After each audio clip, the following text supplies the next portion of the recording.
Welcome to This Explainer. Today, we're diving straight into a topic that is honestly fascinating. We're unpacking the history, the models, and the psychology behind modern flat Earth beliefs. For centuries, the spherical shape of the Earth has been established science, right?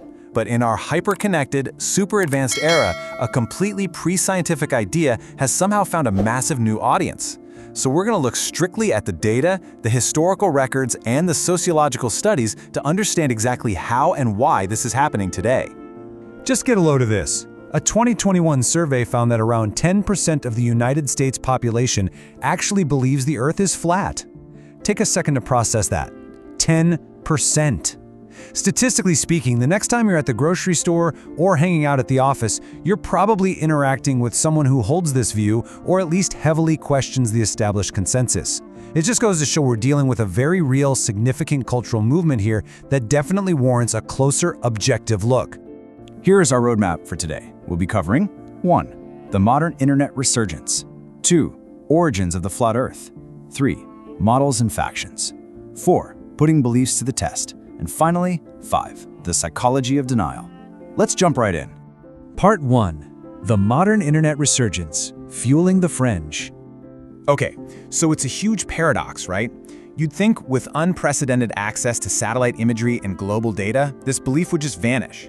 But modern technology actually accelerated it. Social media algorithms, especially on YouTube back in the mid-2010s, created these deep echo chambers.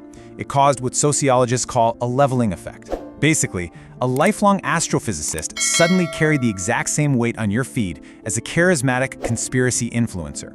Combine that with massive endorsements from celebrities like rapper B.O.B. and basketball player Kyrie Irving, and boom, you get a massive surge in visibility. This digital momentum actually spilled over into the physical world in November 2017, when hundreds of people paid to attend the first ever Flat Earth conference down in Raleigh, North Carolina. Moving on to Part 2. Origins of the flat Earth, tracing the roots. To really understand the present, we've got to flashback to the 19th century. By the way, the idea that everyone believed the Earth was flat until Columbus, total historical myth. Scholars have known it was a sphere since ancient times. The modern movement actually traces back to an English writer named Samuel Rowbotham, who kicked things off in 1838 with an experiment on a river in England. Then, in 1956, Samuel Shenton formalized the whole thing by creating a research society. It grew steadily, but then a crazy setback. A 1997 fire destroyed all their physical membership records, causing a huge decline.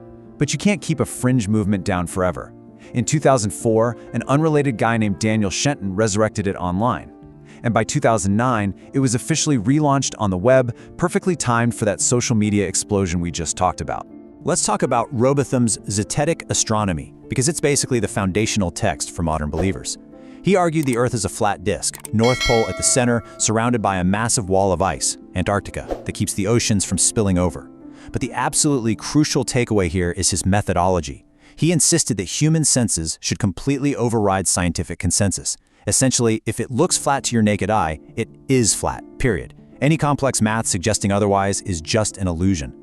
That prioritization of raw, personal observation over established science is the exact DNA driving the movement today.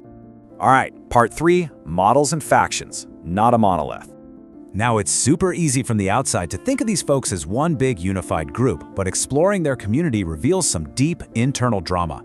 There's a stark contrast in their actual models of the universe. The traditional Flat Earth Society argues the Earth is a disk hurtling upward through space, which they say simulates gravity. But the leaders of the Flat Earth International Conference, they call that idea ridiculous. They argue the Earth is a stationary plane trapped beneath a solid physical dome called a firmament. They fundamentally disagree on the core mechanics and even accuse rival factions of being government plants deliberately designed to make the movement look foolish. Research by sociologists brilliantly breaks the community down into 3 distinct factions: the faithful, the conspiracy-minded, and the extreme empiricists. This explains exactly why different people get involved. The faith-based group uses a literal, word-for-word biblical interpretation to argue that a spherical Earth is a secular lie meant to hide a creator. The conspiracy faction believes shadowy global elites lie about the shape of the Earth just to keep the population docile and manipulated. And finally, the experiential faction, they just straight up reject any book knowledge. If they can't personally measure the curvature of the Earth with their own 2 hands, they absolutely refuse to buy it. Section 4. putting beliefs to the test, the search for proof. So how do these proponents actually attempt to scientifically prove their models in the real world? Well, since they don't trust established science, they run their own experiments, often with fascinating results. Believers have spent major funds on high-tech equipment. In one incredibly famous instance, a group bought a highly sensitive $20,000 ring laser gyroscope to prove the Earth was stationary. But the device perfectly detected the Earth's 15-degree-per-hour rotation. Rather than accepting that, they just concluded the device was somehow picking up energy rotating from the firmament above. Same thing with laser tests over water that inadvertently proved curvature. They just dismissed it as environmental interference. And their claims that Southern Hemisphere commercial flights don't exist, well, those are easily debunked by literally just logging on to a public flight tracking website. But this is where it gets really interesting. A super ambitious recent expedition serves as an incredible case study. In December 2024, an event dubbed The Final Experiment took prominent believers straight to Antarctica, the fabled ice wall itself. They went during the Antarctic summer for one specific reason: to see if the sun would stay in the sky for 24 hours. Because that's physically impossible to replicate on a flat Earth model. And guess what? They saw it. They directly witnessed the undeniable 24-hour midnight sun. While not everyone immediately abandoned their worldview, reports confirm several well-known believers had to openly admit defeat and are currently grappling with this profound piece of real-world evidence. And finally, Section 5, the psychology of denial, why people believe. When experiments fail over and over, what psychological mechanisms lock these beliefs into place? Psychiatrist Joe Pierre points to the Dunning-Kruger effect. Now, we really need to approach this with some empathy, because human brains naturally crave simplicity. Modern physics and orbital mechanics, they are insanely complex. For many, it's way easier and far more comforting to just trust what looks intuitively true to the naked eye rather than doing the rigorous math. This lack of expertise in a highly complex field actually breeds a supreme, unshakable confidence in their own simplified conclusions. We all experience this bias sometimes. Here, it just happens to manifest on a planetary scale. And here's the real kicker, why this whole phenomenon actually matters to all of us. It rarely exists in isolation. It acts as a gateway. Think about it. Once you fundamentally believe that every government, scientist, teacher, and airline pilot is lying to you about the literal shape of the planet, trusting those institutions on anything else becomes impossible. Believers start heavily cherry-picking evidence to support their new reality, which is textbook confirmation bias. This divergence from shared reality almost always leads them to adopt other fringe beliefs, and tragically, it frequently results in profound alienation from friends and family members who aren't down the rabbit hole. The scientific community gets pretty frustrated with all of this.